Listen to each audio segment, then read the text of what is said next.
Imagine a world where your every breath, every movement, every heartbeat is measured by prayer, by labor, by the unrelenting march of time. Dawn mist curls gently around a stone abbey perched atop a wind-swept hill, the first light casting soft shadows on weathered walls. Inside, a lone monk's silhouette moves steadily through the cloister, his footsteps echoing softly on ancient flagstones. His hands, worn and weathered, clutch cold iron chains, a stark symbol of discipline and penance. Above, gargoyles creak in the wind, their stone faces watching silently. The flickering torchlight plays over the monk's features as he paces with quiet resolve, each step marking the passage of sacred hours. From afar, the deep toll of the sacristy bell calls through the darkening sky, signaling the start of a journey. Tonight, we descend into the brutal rhythms that shaped the medieval monk's soul and body. Monks clad in black robes file silently into a windowless chapter house, the only light coming from flickering sconces that cast shifting shadows on stone walls.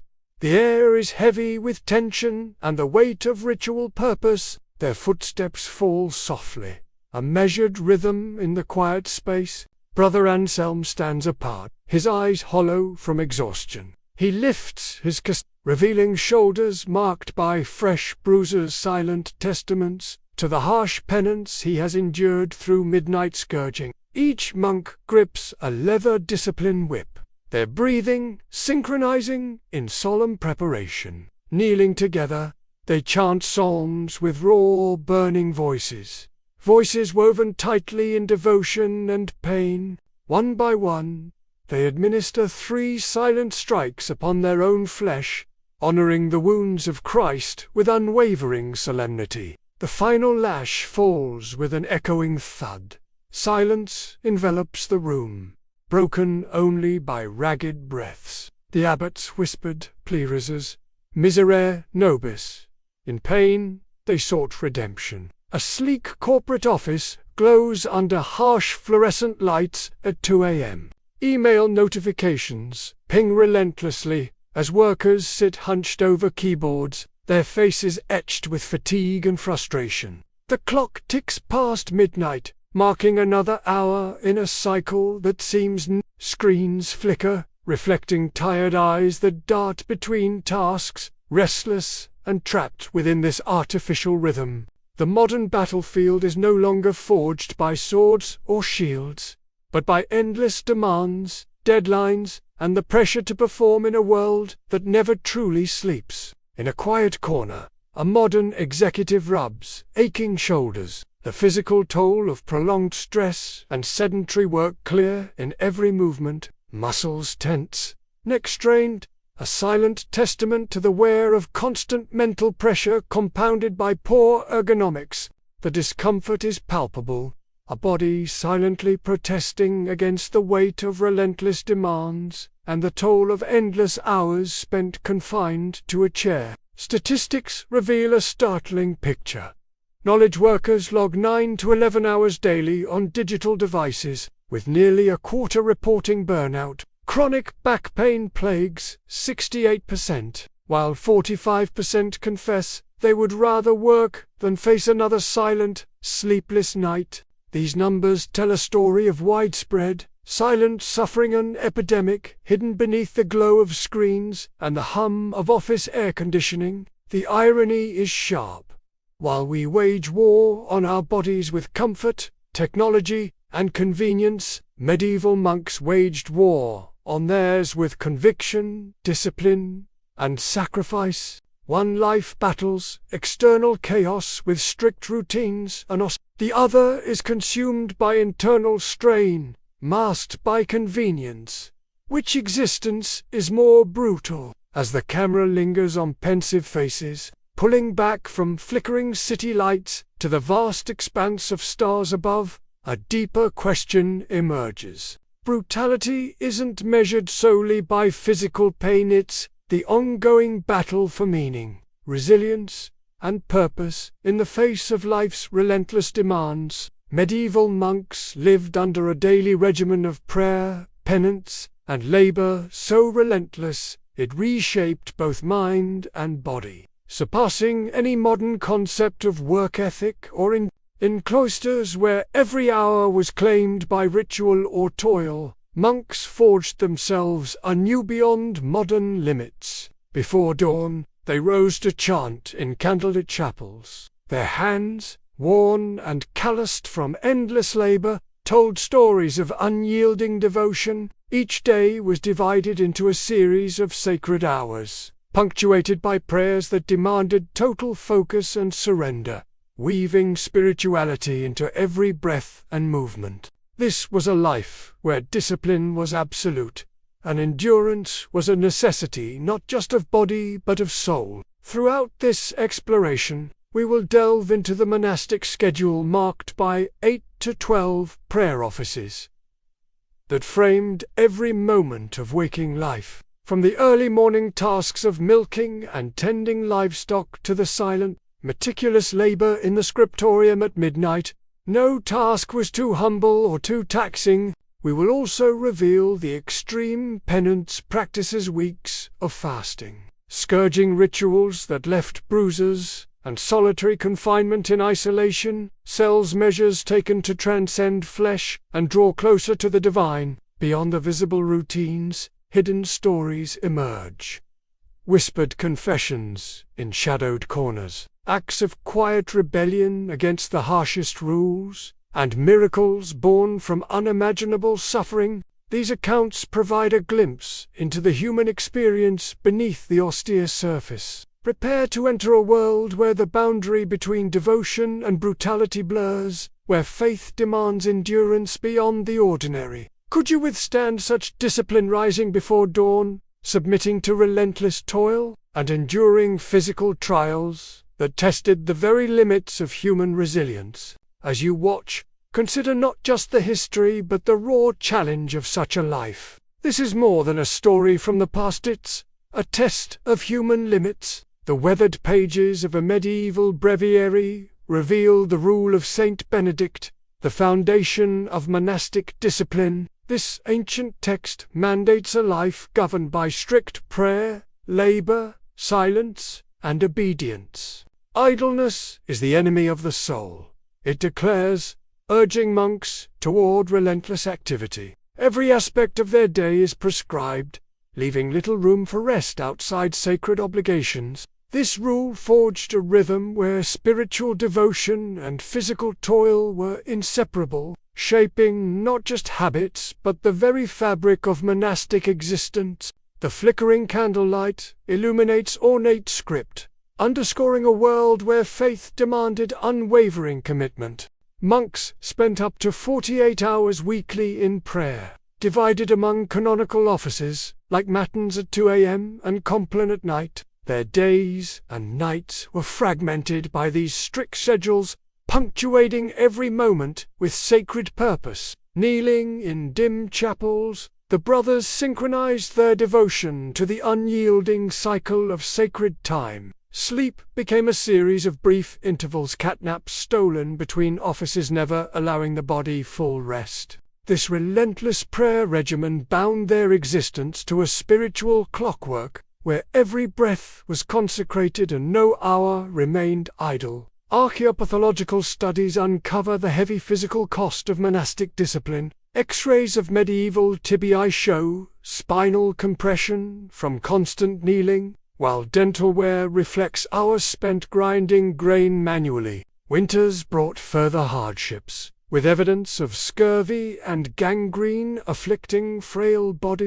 These signs testify to the monks' endurance of pain and deprivation as acts of devotion. Their physical suffering was inseparable from their spiritual commitment. With bodies worn and marked by the ceaseless demands of cloistered life, the canonical hours created a pattern of fragmented sleep that sequentially deprived monks of rapid eye movement, essential for cognitive function. Beginning with matins at 2 a.m., monks awoke repeatedly throughout the night to pray, disrupting normal sleep cycles. This ritualized rest, though sacred, compromised deep restorative phases. Animated timelines reveal how these interruptions divided sleep into multiple segments, while blurred eyelids and weary faces suggest the mental toll. Rest was carefully structured but never complete, balancing spiritual duty with physical exhaustion. Known as Opus Dei or the work of God,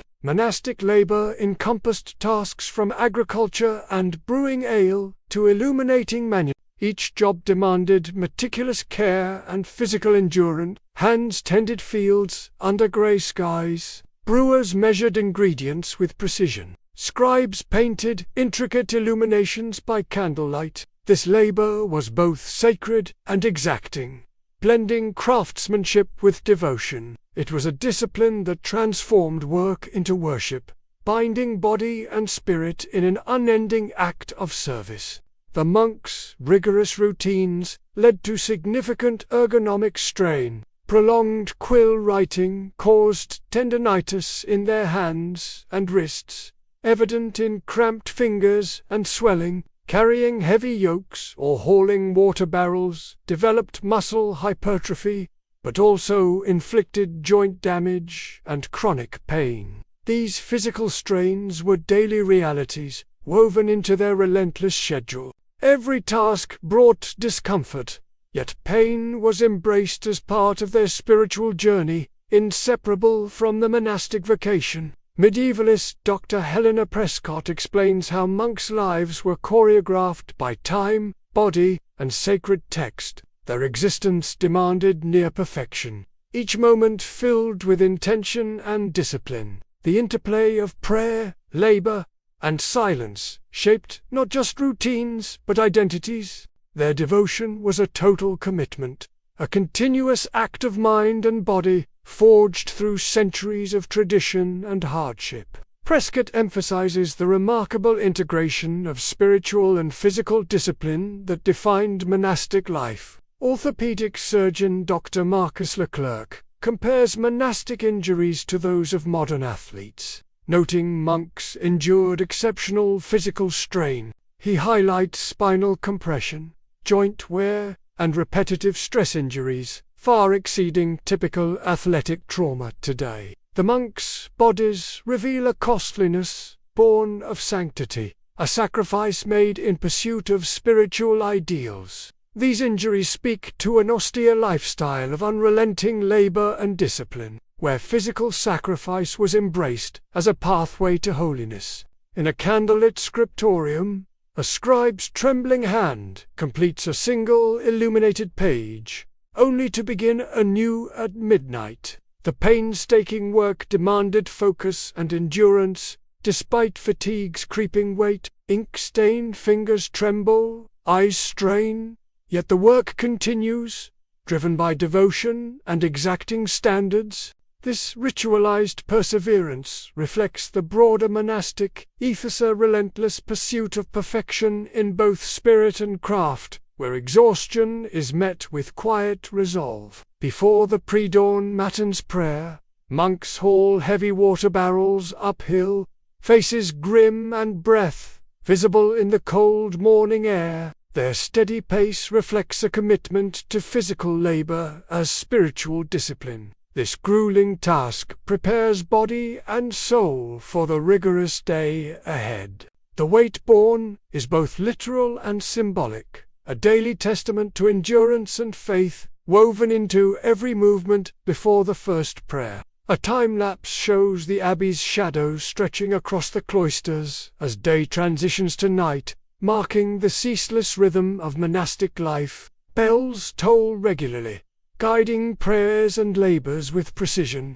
This clockwork of devotion and ordeal illustrates a world measured not by hours alone, but by sacrifice and spiritual striving. The cycle continues unabated, a testament to a life where time was sanctified through discipline and faith. The first pale light of dawn seeps quietly over the cloister garth, casting a muted glow on cold stone walls and frost-covered courtyards. Mist clings to the air, softening the sharp edges of weathered statues and creeping slowly across mossy paths. The stillness is punctuated only by distant bird calls and the faint rustle of leaves. This fragile morning silence sets a somber tone, signaling the start of a day measured by discipline and devotion within these ancient walls. The chill in the air reminds all who dwell here that comfort is a luxury, and endurance the true currency of their existence. Brother Anselm rises stiffly from his straw pallet, the weight of nightly penance evident in his slow, deliberate movements. His furrowed brow betrays exhaustion. Trembling hands clutch the coarse blanket as he pulls himself upright. Each step is heavy, a visible imprint of the relentless discipline that has marked his body and spirit. The strain etched on his face reveals a novice, broken but persevering, caught between the pain of physical sacrifice and the hope of spiritual renewal. His gaze, though weary, holds a flicker of determination beneath the shadows of fatigue. Brother Cadfael moves through the cloister with calm purpose, his seasoned hands steady despite the numbing cold. Clad in thick wool, he gathers bundles of healing herbs in the early morning mist, breath clouding softly as he works. His eyes, though blurred by the chill, scan carefully for the right plants, chamomile, valerian, each chosen for their restorative properties. Methodical and measured, Cadfael's labor is a vital counterbalance to Anselm's hardship, embodying the monastic commitment to care amid austerity. Abbot Bartholomew strides slowly through the cloister, his dark robes swaying with measured grace. His piercing gaze surveys the brothers, embodying authority and unyielding resolve. His presence commands respect and obedience, a living symbol of the rule's unbending demands. Every step echoes softly against stone floors,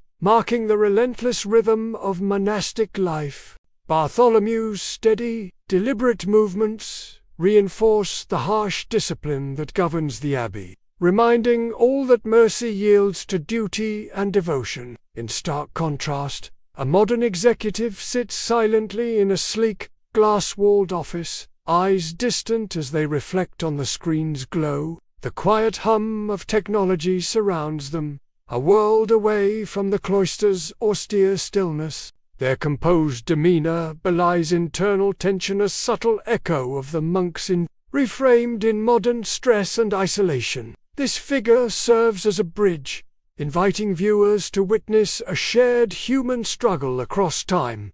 The quest to balance duty, sacrifice, and personal end. At 2 a.m., Anselm stumbles from his straw pallet, the heavy cloak swirling around him as he moves through dim, chilly corridors. In the candlelit chapel, monks chant 150 psalm versicars in rasping Latin, breaths shaky but voices rising in solemn unison. The air is thick with the scent of wax and stone, punctuated by the rhythmic cadence of prayer. This sacred vigil fractures the night, demanding focus and faith while offering no rest, binding the brothers to a relentless spiritual cycle. Before dawn, the brothers milk goats in the biting cold, their breath visible in the frosty air. Anselm's fingers are stiff and cracked, movements slow with fatigue. Cadfael gathers medicinal herbs, his vision blurred by mist and exhaustion, but his touch remains precise. The morning labor is both practical and penitent, forging strength through hardship. The chill bites at exposed skin, while the scent of earth and herbs fills the air, a tangible reminder of life, its harsh demands and the healing that follows. At daybreak, monks break their fast with thin porridge and coarse black bread, salt forbidden on fasting days. The meal is eaten in silence, eyes cast downward, hunger a shared burden. Bowls clink softly against wooden tables, and the heavy atmosphere reflects the discipline that shapes every act. This humble sustenance sustains their bodies, but never comforts, a daily reminder that physical need is secondary to spiritual rigor. From morning until noon, monks hunch over parchment in the scriptorium, quills scratching ink into illuminated manuscripts. Candles gutter low, casting flickering shadows over ink-stained fingers and furrowed brows. Elders correct every mistake, and a single error means abandoning a page to start again, demanding precision and patience. The work is painstaking and exacting, a test of endurance and devotion, where physical discomfort and mental focus intertwine. At midday, chanting interrupts agricultural toil, as monks pluck weeds and split logs under the beating sun. Muscles strain beneath heavy tools, sweat beads on furrowed brows, shoulders exposed to the heat stiffen with exertion, yet the work is ceaseless. The harmony of labor and prayer continues, a physical expression of faith and commitment to communal survival. Later, monks gather in the communal chapel for none and vespers.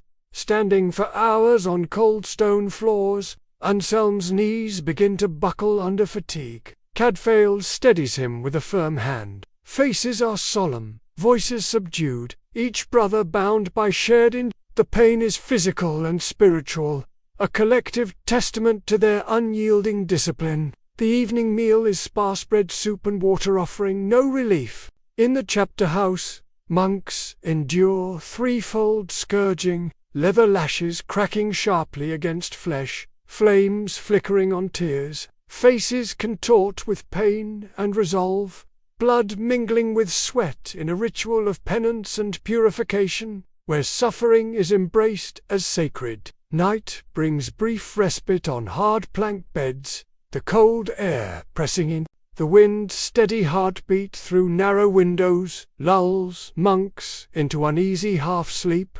Breaths are shallow, limbs restless, the silence is punctuated only by distant caws or creaking wood. Rest is fleeting and fragmented, shadowed by anticipation of the next prayer. The sting of wood smoke fills lungs, sharp and persistent. The crack of whip leather echoes through stone corridors, a harsh punctuation to the night. Candle wax drips slowly, a static charge rising in the cool air. These sensory elements weave together, creating an atmosphere both oppressive and sacred, a tangible reminder of the monk's rigorous existence. Bloodied and silent, Anselm crawls back to his pallet, every movement slow and weary. The dim chamber light flickers as the bell tolls, calling him again to prayer and labor. His body bears the marks of relentless discipline, yet his resolve remains unbroken. This silent return is both an end and a beginning, a perpetual cycle of suffering and devotion. The daily cycle repeats in an unyielding rhythm where devotion and discipline merge in every breath and motion. Time-lapse sequences reveal candle flames burning low and shadows lengthening as day turns to night and back again. This relentless pattern defines monastic life, a ceaseless interplay of suffering and sanctity that shapes body and soul. The physical and spiritual toll borne by monks like Anselm stands as a testament to human endurance and faith. Demands close-ups capture weary faces etched with pain, hands clasping rosary beads with trembling strength, and heavy steps echoing through silent cloisters. This profound weight of devotion defines a life where sacrifice is both burden and blessing, and every moment is a step toward transcendence. The abbey library stretches vast and solemn beneath towering vaulted ceilings. Rows of chained tomes, guarding centuries of knowledge and spiritual discipline. Stained glass windows filter colored light onto illuminated each page a testament to devout scholarship and ascetic rigor. Within these hallowed walls, brutal discipline was not mere suffering, but a deliberate path toward transcendence where faith was forged through trial, endurance, and unwavering devotion. The silent weight of these texts mirrors the monk's relentless pursuit of spiritual perfection, embodying a world where physical hardship and divine aspiration were inseparable. Physical pain was a deliberate mirror of Christ's suffering, a means to purify both body and soul. Monks practiced mortification through self-flagellation, embracing pain as spiritual cleansing. Modern scientific studies reveal that such mortification triggers the release of endorphins, producing a euphoric state despite the agony. This paradoxical response allowed pain to transform into a transcendent experience, where suffering became a conduit for grace and renewal. In this sacred calculus, each lash was not torture but purification of physical penance, reflecting deep religious conviction. The monastic vow of silence sharpened the inner dialogue, fostering profound mental clarity. Isolation cells, or celae, provided solitude that functioned as choirs of the mind, where monks confronted their thoughts and visions in quiet intensity. Within these stone confines, free from distraction, monks often experienced epiphanies and spiritual insight. The enforced silence was not mere absence of speech, but a space for contemplation, where the noise of the world gave way to the stillness of divine encounter. This ritual solitude cultivated resilience and deepened faith. Labor was an act of worship, where every chisel strike or careful stitch investments became liturgical expression. The repetitive nature of manual tasks induced a psychological flow state, allowing monks to autopilot into contemplative trance. In this communion of work and prayer, physical effort merged seamlessly with spiritual focus, transforming ordinary labor into sacred devotion. The rhythm of creation and craft echoed the divine order, reinforcing a sense of purpose and unity with the sacred. Obedience was central to monastic identity, demanding absolute submission to the abbot as submission to Christ himself. This strict hierarchy dissolved individual ego, fostering profound group unity. Behavior was shaped through both positive reinforcement, like praise, and harsh penance, creating a system that forged communal discipline and spiritual alignment. The monk's self was redefined by obedience, where surrender became strength and conformity a path to holiness. Dr. Signe Martinson explains how monks rewired their brains, transforming pain into prayer and rhythm into refuge. This cultural psychology reframed suffering as a spiritual sanctuary, where brutality became a source of resilience and transcendence. Pain was not endured passively, but actively embraced as a means of shaping consciousness and deepening faith.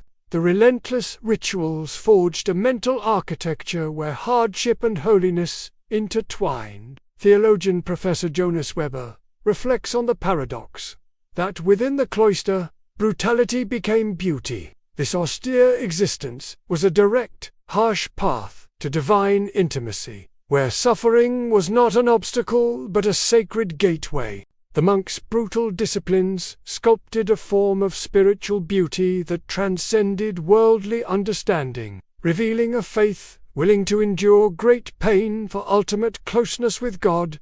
Endurance of pain and hardship aimed to induce spiritual ecstasy, a state where the soul transcended flesh. This ecstatic experience was proof that the body could serve faith, that suffering could unlock profound joy and divine connection. Faces inquire rapture, subtle smiles amid austerity, testify to the paradox of joy born from hardship, where suffering became sacred celebration. Cognitive mechanisms at work show how ritual pain and discipline rewired monks' brains, shifting perception and emotional response. Brain scans illustrate altered neural pathways consistent with heightened spiritual states. This mental reshaping allowed monks to reinterpret pain and hardship, reinforcing commitment and facilitating transcendence. Faith and discipline physically transformed mind and body. The repetitive rhythm of prayer,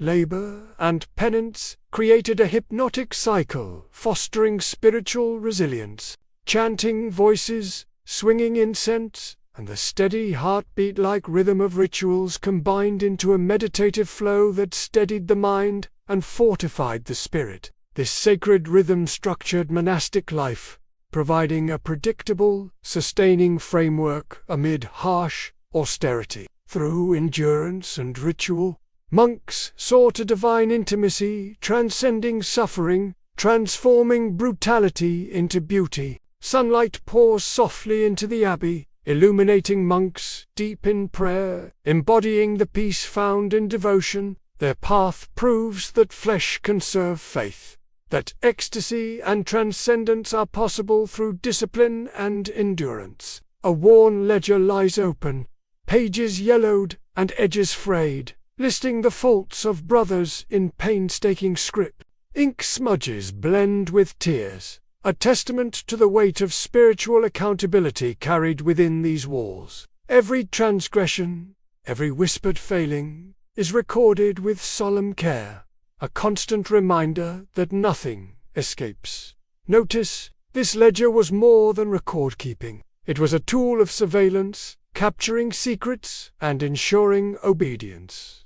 Each name inked beside a fault held the power to shape behavior, to enforce conformity through the ever-present gaze of authority, reminding monks that their inner lives were as monitored as their outward actions. The infirmary ward, guarded by grimstone gargoyles perched high above, stands as both a place of care and control within the abbey. Its shadowed corridors carry the quiet footsteps of attendants and the soft murmur of prayers for healing, but the imposing carved figures remind all who enter of watchful eyes. This space, intended to nurture the weak, also symbolized the abbey's authority over bodies and souls alike. Here, illness and suffering were managed under strict discipline, blending compassion with the rigorous order that defined monastic life. Underscoring the delicate balance between mercy and control, private confession served not only as a spiritual sacrament, but also as a vital instrument of surveillance. Within the dimly lit confessionals, monks revealed their sins, fears, and doubts to the abbot or designated This intimate knowledge of moral failings was wielded as a subtle but potent form of control. Abbots could enforce obedience, guide behavior, and preempt dissent by leveraging the secrets entrusted in confidence. The confessional became a chamber of power, where the sacred and the disciplinary intertwined, ensuring that monks remained accountable not just to God, but to the abbey's hierarchical authority. Monks were assigned specific trades: bakers kneading dough, brewers tending vats of ale, illuminators painstakingly painting, manuscriptish role fostering a deep sense of pride and responsibility. This division of labor created a tightly woven community of interdependence, where individual contributions sustained the whole. Alongside pride, guilt acted as a powerful motivator, reinforcing conformity and discouraging deviation from communal norms. The rhythm of work bound the monks together, transforming labor into a shared language of devotion and discipline that reinforced social cohesion within the cloister. Food rationing followed strict schedules. 2 modest meals on regular days, reduced to 1 during fasting periods. This regimented scarcity functioned not only as a spiritual discipline, but also as a method of social control. Hunger sharpened monks' focus and obedience, reminding them of their vows and the abbey's authority. Sparse tables and simple bowls of thin gruel stood as constant symbols of restraint, reinforcing the austere ideals of monastic life. Through controlled deprivation, the abbey shaped behavior and will, linking physical hunger to spiritual purification and communal order. Fasting served as both a path to holiness and a reinforcement of obedience, a practice designed to curb desires and assert the abbey's control over the body. Monks partook in meals sparingly, their downcast eyes reflecting submission to the rigors of their vows. This dual function of fasting emphasized discipline as both spiritual and social practice, Hunger became a tool to focus the mind and strengthen the spirit, while simultaneously maintaining hierarchical order. The ritual abstinence underscored the abbey's power to regulate not only actions, but also bodily needs. For those who defied the strict rules, isolation in penal cells became the harshest punishment. These cold, stone dungeons offered only bread and water, confining offenders for days or even weeks. The cramped, shadowy spaces stripped monks of community and comfort, forcing intense solitude and reflection. This enforced separation served as both punishment and opportunity for repentance, a stark reminder of the abbey's power to impose silence and stillness. Solitude here was a double-edged sword, both a psychological ordeal and a chance for spiritual reckoning. Fear operated alongside love as a pillar of monastic discipline. The constant possibility of confession and punishment created an atmosphere charged with tension. Nervous glances and whispered warnings passed among monks reinforced the ever-present expectation of compliance. This pervasive fear maintained order by ensuring that transgressions were swiftly and silently checked. The community's harmony depended on this delicate balance, where discipline was sustained not just by compassion but also by the threat of retribution, creating a culture of vigilance and restraint. Dr. Leif Gunnarsson, a sociologist, views the abbey as a with internal mechanisms of control that mirror those of larger institutions. He explains how the abbey's complex social structure enforced conformity through surveillance, labor specialization, and ritual punishment. These systems created a self-contained society with its own laws and governance, regulating every aspect of monastic life. His analysis highlights the parallels between medieval cloisters and modern organizational structures, illustrating the timeless nature of power dynamics within tightly knit communities. Monastic historian Sister Imelda reflects on the intertwined roles of love and fear in maintaining cloistered order. She describes how compassion and strict discipline worked hand in hand to foster devotion and obedience. This duality created a nuanced environment where care for the soul was inseparable from the exercise of control. Within the quiet walls of the abbey, this balance shaped a culture that was both nurturing and exacting, holding monks to high standards while providing a framework for spiritual growth and communal stability. A solitary monk sits in his dungeon cell, the cold stone walls closing in, as he writes a final prayer in the dust with a trembling finger. His words are a fragile blend of hope and dread, a testament to the complex emotions evoked by isolation and penance. The faint glow of a distant candle casts flickering shadows, underscoring the tension between despair and faith. In this moment of solitude, the monk wrestles not only with his punishment, but with his relationship to God, embodying the profound spiritual struggle at the heart of monastic discipline.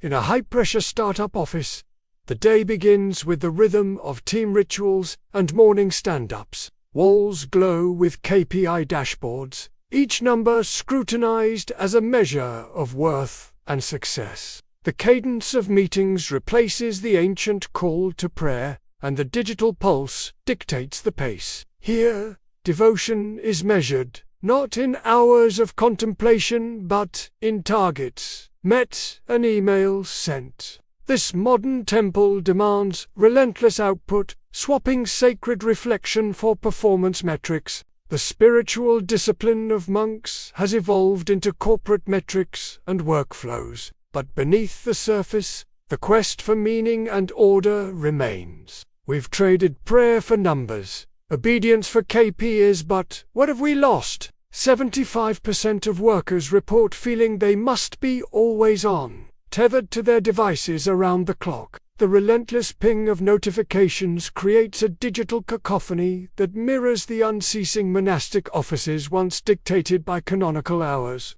Though technology mediates our demands, the pressure to perform and be present never ceases. Faces grow exhausted under the glow of screens late into the night, wrists aching from ceaseless typing. The unceasing demands have merely changed form. What was once spiritual rigor is now a digital grind, and the boundaries between work and rest blur into exhaustion. Daily stand-ups, weekly all-hands meetings, and gamified performance reviews structure the modern workplace. Much like the canonical hours once structured monastic life, teams gather in circles, voices rising and falling in practiced rhythm, fostering a sense of community forged through routine. Applause after presentations replaces communal chant, yet both serve to bind groups through shared purpose. This repetition builds cohesion and synchronizes action, creating a collective momentum. The rituals of today's offices echo the cloister, showing how community is built on routine and rhythm, reinforcing identity and belonging through shared practice. In the modern office, time-tracking software monitors every keystroke and idle moment, blurring lines between self-discipline and surveillance. This digital oversight contrasts with the monastic practice of cell ledgers, where scribes recorded each brother's virtues and faults, enforcing conformity through meticulous record-keeping. Both systems shape behavior, instilling control masked as accountability. The tension between autonomy and control plays out differently, but persists whether through electronic monitoring or ancient registries. The individual's actions remain visible, judged, and constrained. This duality forces reflection on how discipline and surveillance shape productivity and identity in both eras. Co-working spaces and open-plan offices are modern equivalents of choir stalls, shared physical environments intended to foster collaboration, yet often breeding loneliness. Amid the bustle, individuals isolate behind headphones, eyes fixed on screens, disconnected despite proximity. The noise and movement create a paradox, where closeness does not guarantee connection. The communal halls of medieval abbeys offered spiritual fellowship, but also solitude within the crowd. Today, as then, proximity alone cannot forge true community. Intentional connection remains necessary to bridge the gap between presence and belonging. Dr. Emma Clark, an organizational psychologist, explains that group rituals hold the power to both unite and fracture individuals. The effect depends entirely on intention and context. When rituals are embraced with shared purpose, they foster belonging, focus, and resilience. Conversely, rituals imposed without meaning can breed resentment and fragmentation. Whether chanting in a cloister or participating in a team meeting, ritual's power lies in its capacity to shape identity and emotion. The psychological impact transcends time, highlighting how collective practices influence human experience, for better or worse. The disciplined rituals of medieval monks offer valuable lessons for modern life, especially in tempering the chaos driven by technology. Mindful routines can anchor us amidst constant distraction, creating spaces for reflection and calm. Watching monks chant in serene cloisters contrasts sharply with the frenetic pace of digital offices, yet both seek order and meaning. By adopting intentional practices, pauses, focused attention, communal silence can reclaim balance. Ritual repetition, when mindful, transforms stress into refuge, reminding us that balance is found not in constant motion but in deliberate stillness. Anselm bows his head in the choir, eyes closed in solemn prayer. The scene shifts to a modern team, quietly bowing their heads in a moment of silent reflection. Candle flames flicker softly, then dissolve into the dimming glow of laptop screens marked "Do Not Disturb." Rhythmic breathing accompanies the transition, connecting centuries through shared gestures of pause and present. In silence, past and present find common ground, timeless space where human need for focus and renewal transcends eras and technologies. Inspired by monastic discipline, modern workplaces can embrace rituals that reclaim our humanity. Scheduled breaks provide necessary pauses to reset the mind and body. Intentional communal moments, like group mindfulness or silent dinners, foster presence amid demands. Stretching and breathing exercises remind us of our physical needs, often neglected in digital environments. These practices echo ancient wisdom, emphasizing that ritual is not only about productivity, but about sustaining well-being and connection. Integrating such habits can transform work from relentless grind into a sustainable human endeavor. In an age dominated by relentless digital noise, crafting conscious rhythms offers a path back to balance and meaning. As the sun sets over the cityscape, slow breathing exercises invite calm and presence. These moments reclaim space for reflection and renewal, countering the speed and distraction of modern life. By tempering haste with stillness, we honor both our capacities and limits. May we learn to navigate the chaos with intention, finding peace in purpose, and rhythm. A conscious dance between motion and rest sustains us through the demands of our time.